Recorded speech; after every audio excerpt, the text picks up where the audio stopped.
പവിത്ര സീരിയലിൻ്റെ ഇന്നത്തെ എപ്പിസോഡാണ് കേട്ടോ പറയുന്നത്. അങ്ങനെ വിക്രം വേദയോട് തന്നെ ആക്രമിച്ചത് ശ്രീകാന്തും അവൻ്റെ അമ്മായിയച്ഛനും കൂടെ ആണെന്നുള്ള കാര്യം വേദയോട് പറയുകയാണ് കേട്ടോ. വളരെ ഞെട്ടലോടെയാണ് വേദ അത് കേൾക്കുന്നത്. അവർക്ക് ഒട്ടും വിശ്വസിക്കാനാവുന്നില്ല ശ്രീകാന്ത് ഏട്ടൻ ഇങ്ങനെ ഒരു കാര്യം ചെയ്യുമെന്നുള്ള കാര്യം. അങ്ങനെ അവൾ ശ്രീകാന്തിനെ ഫോണിൽ ട്രൈ ചെയ്യുന്നുണ്ട് ഒന്ന് കാണാനായിട്ട്. പക്ഷേ വിളിച്ചിട്ട് കിട്ടാത്തതിനെ തുടർന്ന് അവൾ അനിയത്തിനോട് വിളിച്ച് കാര്യം പറയുന്നുണ്ട്. അത്യാവശ്യമായിട്ട് നാളെ എനിക്കൊന്ന് കാണണം, നീ അത് ചേട്ടൻ വരുമ്പോൾ ഒന്ന് പറയുന്നുണ്ട് കേട്ടോ.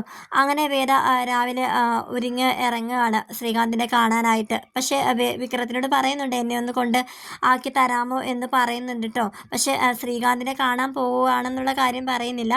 എങ്കിലും വിക്രമാണെങ്കിൽ ഞാൻ നിന്നെ കൊണ്ടാക്കണം എന്നാണ് ഈ പറയുന്നത്. എനിക്കൊന്നും പറ്റില്ല, നീ എവിടേക്ക് വെച്ചാൽ പോയിക്കോ, അതൊക്കെ എന്തിനാ എന്നോട് ചോദിക്കുന്നത്, ഞാൻ നിന്നെ കൊണ്ടാക്കാനൊന്നും പോകുന്നില്ല എന്നൊക്കെ പറഞ്ഞ് വഴക്കിടുകയാണ്. അങ്ങനെ വേദ ഒറ്റയ്ക്ക് തന്നെയാണ് കേട്ടോ ശ്രീകാന്തിനെ കാണാനായിട്ട് പോകുന്നത്. അവിടെ ശ്രീകാന്ത് വേദയെ വെയിറ്റ് ചെയ്തിങ്ങനെ നിൽക്കുന്നതായിട്ടാണ് കാണിക്കുന്നത്.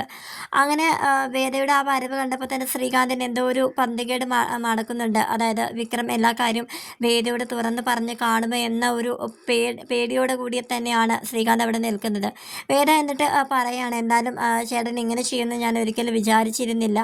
എന്തായാലും ഉടനെ തന്നെ ഒരു കുഞ്ഞ് പിറക്കാൻ പോവുകയല്ലേ, ഈ ഒരു അവസരത്തിൽ ഇങ്ങനെയുള്ളൊരു ക്രൂരതകളൊക്കെ ചെയ്യേണ്ടതായിട്ടുണ്ട് എന്നൊക്കെ ഇങ്ങനെ പറയാനുണ്ട്. പക്ഷേ ശ്രീകാന്ത് ആണെങ്കിൽ അത് പിന്നെ വിക്രം എന്നെ തെറ്റിദ്ധരിച്ച് വെച്ചിരിക്കുകയാണെന്നുള്ള മട്ടിലാണ് കേട്ടോ പറയുന്നത്. വേണ്ട, ഇനി മുഖത്ത് നോക്കി കള്ളം കൂടി പറയാനായിട്ട് നിൽക്കണ്ട. എന്തായാലും ഇനി വിക്രം എന്തെങ്കിലും ചെയ്തു കഴിഞ്ഞാൽ വെറുതെ ഇരിക്കുമെന്ന് ശ്രീകാന്ത് ഏട്ടൻ വിചാരിക്കണ്ട. അപ്പോൾ എനിക്കൊന്നും പറയാനായിട്ട് പറ്റില്ല. ഇനി എന്തായാലും വിക്രത്തിൻ്റെ ഭാഗത്തു നിന്ന് ഒന്നും തന്നെ ഉണ്ടാവാതെ ഞാൻ നോക്കിക്കോളാം. പക്ഷേ അതുപോലെ തന്നെ ആയിരിക്കണം ശ്രീകാന്ത് ഏട്ടൻ്റെ ഭാഗത്തു നിന്നും എന്നിങ്ങനെ വേദ പറയാൻ കേട്ടോ. എന്നിട്ട് അവൾ ഒരു കാര്യം കൂടി പറയാണ്, നിങ്ങൾ ആണുങ്ങൾക്കിടയിലുള്ള പ്രശ്നങ്ങൾക്ക് എപ്പോഴും പെണ്ണുങ്ങളാണല്ലോ ഇരുന്ന് കരയേണ്ടി വരുന്നത്. ഇപ്പോൾ ആ ഒരു അവസ്ഥ തന്നെയാണ് എൻ്റേതും. നിങ്ങൾക്കിടയിൽ ആർക്കെന്ത് പറ്റിയാലും എനിക്ക് തന്നെയാണ് അതിൻ്റെ വേദന എന്ന് പറഞ്ഞ് അവൾ അവിടെ നിന്ന് മടങ്ങുകയാണ് കേട്ടോ. അങ്ങനെ ശ്രീകാന്ത് ഇങ്ങനെ അവൾ പോകുന്നത് ഇങ്ങനെ നോക്കി തിരിച്ച് മറുപടി ഒന്നും കൊടുക്കാനാവാതെ ഇങ്ങനെ നിൽക്കുകയാണ്. പിന്നെ പെട്ടെന്ന് തന്നെ അവൻ ചന്ദ്രശേഖരൻ, അതായത് അമ്മായിയച്ഛനെ വിളിച്ച് വരുത്തുന്നുണ്ട് കേട്ടോ. എന്നിട്ട് വേദ ഇങ്ങനെയൊക്കെ തന്നോട് പറഞ്ഞെന്നുള്ള കാര്യം അദ്ദേഹത്തിനോട് പറയാണ്. ഒരു ഭീഷണി കൂടി അവളുടെ സ്വരത്തിലുണ്ടായിരുന്നുവെന്നും അദ്ദേഹത്തിനോട് പറയുന്നുണ്ട് കേട്ടോ. അങ്ങനെ അവർ ഫോൺ ചെയ്തിട്ട് വിനായകനെ വിളിച്ച് വരുത്തുന്നുണ്ട് കേട്ടോ.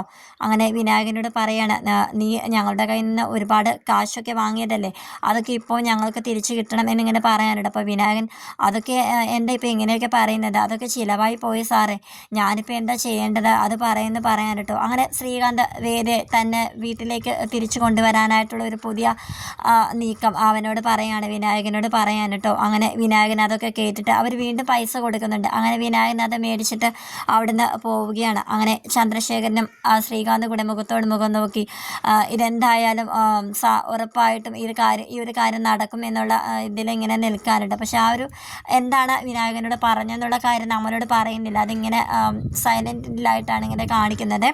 പിന്നീട് കാണിക്കുന്നത് വേദ തിരിച്ച് വീട്ടിലേക്ക് എത്തുന്നതായിട്ടാണ്. അപ്പോൾ അവിടെയാണെങ്കിൽ അടുക്കളയിൽ നന്ദിനിയും അച്ഛമ്മയും മാത്രമേ ഉള്ളൂ. ശ്രീജ ആണെങ്കിൽ അപ്പുമോളെ ആക്കാനായിട്ട് പോയിരിക്കുന്നത് കാരണം നന്ദിനി എല്ലാ ജോലിയും ഞാൻ തന്നെ ചെയ്യണം എന്നുള്ള ആ ഒരു ഈ രീതിയിൽ അവിടെ ഇരിക്കുകയാണ്, ദേഷ്യത്തോടെയൊക്കെ ഇരിക്കുകയാണ്. അപ്പോൾ അച്ഛമ്മ പറയുന്നുണ്ട്, എല്ലാ ജോലിയും എപ്പോഴും ശ്രീജ തന്നെയല്ലേ ചെയ്യുന്നത്, ഇന്നൊരു ദിവസം നീ എല്ലാം നോക്കി ചെയ്യുന്നതിൻ്റെ ബുദ്ധിമുട്ട് ഇപ്പോൾ നിനക്ക് മനസ്സിലായില്ലേ എന്നൊക്കെ ഇങ്ങനെ പറയാൻ കേട്ടോ. അപ്പോഴാണ് നമ്മുടെ വേദ ഇതൊക്കെ കെട്ടകത്തോട്ട് കയറി വരുന്നത്. നന്ദിനി അപ്പോൾ ഉടനെ തന്നെ വേദയെ കണ്ടപ്പോഴത്തേക്ക് അച്ഛമ്മയോട് പറയുന്നുണ്ട്, ഇവക്ക് പിന്നെ ഇവിടുത്തെ ജോലിയൊന്നും ചെയ്യണ്ടല്ലോ, അച്ഛമ്മയാണെങ്കിൽ ഇവളെ പൊക്കിയെടുത്ത് തല വെച്ചിരിക്കല്ലേ, ഇവളെ വഴക്കൊന്നും പറയുന്നില്ലല്ലോ, ഇവളെ ഇവിടുത്തെ വല്ല ജോലി ചെയ്യുന്നുണ്ട്, രാവിലെ തന്നെ ഇവളെ തെണ്ടാനായിട്ട് ഇറങ്ങിയിരിക്കുകയല്ലേ എന്നൊക്കെ ഇങ്ങനെ പറയുകയാണേ. അപ്പോൾ വേദയാണെങ്കിൽ അങ്ങനെയാണെങ്കിൽ ഒരു കാര്യം നന്ദിനി എടുത്തി, നാളെ രാവിലെ നന്ദിനി എടുത്ത് ഇങ്ങനെ തെണ്ടാനായിട്ട് ഇറങ്ങിക്കോ എന്നിങ്ങനെ പറയുകയാണേ. അങ്ങനെ നന്ദിനിനെ ഓരോന്നൊക്കെ പറഞ്ഞ് ഇങ്ങനെ വേദ ഇങ്ങനെ കളിയാക്കുന്നുണ്ട്. അപ്പോൾ അച്ഛമ്മ അത് കേട്ടിട്ട് ഇങ്ങനെ ചിരിക്കുകയാണ്. അപ്പോൾ നന്ദിനി പറയുന്നുണ്ട്, അല്ലേലും വേറെ എന്ത് പറഞ്ഞാലും അച്ഛമ്മക്ക് തമാശയായിട്ട് അത് അച്ഛമ്മ എടുക്കാറുള്ളൂ എന്നൊക്കെ ഇങ്ങനെ പറയാണ്. അങ്ങനെ നന്ദിനി ഓരോന്നൊക്കെ പറഞ്ഞ് നന്ദിനി അകത്തോട്ട് കയറി പോവാണ്. അപ്പോൾ വേദയോട് അച്ഛമ്മ ഇങ്ങനെ ചോദിക്കുകയാണ്, എൻ്റെ വേദമോൾ ഇത് എവിടെ പോയതാ രാവിലെ തന്നെ ഇങ്ങനെ ചോദിക്കുമ്പോഴത്തേക്കും, അത് പിന്നെ രാവിലെ എനിക്കൊന്ന് അമ്പലത്തിൽ പോകാനായിട്ട് തോന്നി അതാന്നിങ്ങനെ പറയാണ്. നന്നായി മോളെ, ഇടയ്ക്കൊക്കെ അമ്പലത്തിൽ ഇങ്ങനെ പോകുന്നത് നല്ലതാ, പിന്നെ മോൾക്ക് ഇട്ടിരിക്കുന്ന ചുരിദാറൊക്കെ നന്നായി ചേരുന്നുണ്ട്, നല്ല കളറായെന്നൊക്കെ ഇങ്ങനെ പറയാണ്. എന്നിട്ട് കുറേ നേരം അവർ സംസാരിച്ചുകൊണ്ടിരിക്കുന്നതിൻ്റെ ഇടയിൽ അച്ഛമ്മ പറയുന്നുണ്ട്, വിക്രത്തിന് നീ നല്ല ഒരു ജോലി നോക്കണം മോളെ. അവൻ ഇങ്ങനെ നടന്നാൽ പോരാ. എനിക്കറിയാം നിങ്ങൾ തമ്മിൽ ഇതുവരെ നല്ല രീതിയിലല്ല മുന്നോട്ട് പോകുന്നത് എന്നൊക്കെ. മോൾ ആദ്യമായി ഈ വീട്ടിലേക്ക് വന്ന ദിവസം എന്തൊക്കെയോ കരുതി കൂട്ടലുകളുമായിട്ടാണ് വന്നതെന്ന് ഈ അച്ഛമ്മയ്ക്ക് അറിയാം. പിന്നെ മോളെ ഈ വീടിനോടും ഈ വീട്ടുകാരോടും ഒക്കെ നന്നായി പൊരുത്തപ്പെട്ടു ജീവിച്ചു തുടങ്ങി. ഇപ്പോൾ ഇനി നീയും വിക്രവും തമ്മിലുള്ള ജീവിതവും അതുപോലെയൊക്കെ തന്നെയാണ്. നല്ല രീതിയിൽ നിനക്ക് അവനെ സ്നേഹിച്ച് അവനെ മാറ്റിയെടുക്കാനായിട്ടൊക്കെ നിനക്ക് സാധിക്കും എന്ന് അച്ഛമ്മ ഇങ്ങനെ അവൾക്കിങ്ങനെ വിശ്വാസം നൽകി കൊടുക്കാൻ കേട്ടോ. അവൾ പറയുന്നുണ്ട്, അച്ഛമ്മ പറഞ്ഞത് ശരിയാണ്, എനിക്ക് വിക്രത്തിനെ നല്ല രീതിയിൽ സ്നേഹിക്കാനായിട്ട് സാധിക്കും. വിക്രത്തിന് ഒരു ജോലി കണ്ടെത്തി കൊടുക്കുന്നതിനോടൊപ്പം തന്നെ എനിക്കും ഒരു ജോലി വേണം അച്ഛമ്മേ, എനിക്കും ഒരു ജോലി അത്യാവശ്യമാണ് എന്നൊക്കെ ഇങ്ങനെ അവൾ പറയാൻ കേട്ടോ. ഇതേ സമയം വേദയുടെ അച്ഛനെ കാണിക്കുകയാണ്. അദ്ദേഹം വേദയുടെ പഴയ കുറച്ച് ഫോട്ടോകളൊക്കെ ഇങ്ങനെ നോക്കിക്കൊണ്ട് സന്തോഷത്തോടെ ഇങ്ങനെ നോക്കിയിട്ട് പഴയ കാര്യങ്ങളിലേക്ക് പോവുകയാണ്. അവിടെ ആ ഒരു സമയത്ത് നമ്മുടെ വേദ LLB പരീക്ഷയൊക്കെ എഴുതി വീട്ടിലിങ്ങനെ നിൽക്കുകയാണ്.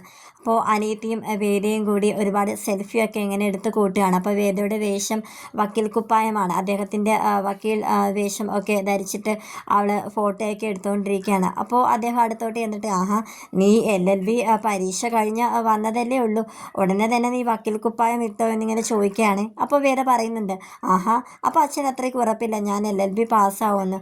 അയ്യോ അല്ല മോളെ, എൻ്റെ മോളെ ഉറപ്പായിട്ടും പാസ്സാവും, അത് അച്ഛനറിയാം. എന്തായാലും സെൽഫി എടുക്കാൻ ഞാനും കൂടെ കൂടാമെന്ന് പറഞ്ഞിട്ട് അവർ 3 പേരും കൂടെ, അച്ഛനും ആ 2 മക്കളും കൂടെ ഇങ്ങനെ 2 പെൺമക്കളും കൂടി ഇങ്ങനെ സെൽഫിയൊക്കെ എടുക്കുന്നതായിട്ട് അദ്ദേഹം ഇങ്ങനെ ഓർത്തെടുക്കുകയാണ് കേട്ടോ. അങ്ങനെ പെട്ടെന്ന് അദ്ദേഹത്തിൻ്റെ ഭാര്യ, അതായത് വേദയുടെ അമ്മ ഇങ്ങനെ പുറകിൽ തോളത്ത് വന്ന് ഇങ്ങനെ പിടിക്കുന്നുണ്ട്. ശങ്കരേട്ടാന്ന് പറഞ്ഞ് ഇങ്ങനെ വിളിക്കുകയാണ്. അപ്പോൾ അദ്ദേഹം പറയാണ്, എന്തായാലും വേദ എടുത്ത തീരുമാനം തെറ്റായിരുന്നു, അവളുടെ ആ ഒരു തീരുമാനം കൊണ്ട് അവളുടെ എല്ലാ സ്വപ്നങ്ങളും പോയില്ലേ എന്നൊക്കെ ഇങ്ങനെ പറയാണ് കേട്ടോ. അങ്ങനെ വേദയുടെ അമ്മ പറയുന്നുണ്ട്, ഇല്ല ശങ്കരേട്ട, അവളെ നമുക്ക് നന്നായിട്ട് അറിയാമല്ലോ, അവൾ നല്ല ഒരു മികച്ച ഒരു ബോൾഡായിട്ടുള്ള ഒരു പെൺകുട്ടി തന്നെയാണ്. അവൾ ഒരിക്കലും അവിടെ ആഗ്രഹിച്ച ജീവിതം അവൾ കൈവിട്ട് കളയുകയില്ല. നമ്മളെല്ലാവരും ആഗ്രഹിച്ചതുപോലെ തന്നെ അവൾ ആ ഒരു വക്കീൽ കുപ്പായം ഇടുക തന്നെ ചെയ്യും എന്നൊക്കെ ഇങ്ങനെ പറയാൻ കേട്ടോ. അങ്ങനെ അദ്ദേഹം പറയുന്നുണ്ട്, അതെ അതാണ് എൻ്റെ സ്വപ്നം, എൻ്റെ വേദമോളെ എനിക്ക് ഒരിക്കലും ഉപേക്ഷിച്ച് കളയാനാവില്ല, അവൾ ആ വക്കീൽ വേഷത്തിൽ കോടതിയിൽ വാദിക്കുന്നത് എനിക്ക് കാണണം എന്നൊക്കെ ഇങ്ങനെ പറഞ്ഞുകൊണ്ട് ഇങ്ങനെ നിൽക്കുന്നതായിട്ടാണ് ഇന്നത്തെ എപ്പിസോഡ് വൈൻഡപ്പ് ചെയ്തിരിക്കുന്നത്. ഇതുവരെ ആരും ചാനൽ സബ്സ്ക്രൈബ് ചെയ്തിട്ടില്ല എങ്കിൽ എല്ലാവരും ഒന്ന് സബ്സ്ക്രൈബ് ചെയ്ത് സപ്പോർട്ട് ചെയ്യണമെന്ന് വിനീതമായി അപേക്ഷിക്കുകയാണ് കേട്ടോ. അപ്പോൾ എല്ലാവരും വീഡിയോസൊക്കെ കാണുന്നുണ്ടെന്ന് അറിയാം, പക്ഷേ ആരും സബ്സ്ക്രൈബ് അല്ലെങ്കിൽ ലൈക്ക് ഒന്നും ചെയ്യാതെയാണ് കേട്ടോ വീഡിയോ കാണുന്നത്. നിങ്ങളുടെ സപ്പോർട്ടാണ് എൻ്റെ വിജയം, അതുകൊണ്ട് നിങ്ങൾ എല്ലാവരും ഒന്ന് സബ്സ്ക്രൈബ് ആൻഡ് ലൈക്ക് തരണമെന്ന് അപേക്ഷിക്കുന്നു. നല്ലൊരു വീഡിയോ ആയിട്ട് നാളെ വരുന്നത് വരേക്കും tata bye bye, see U.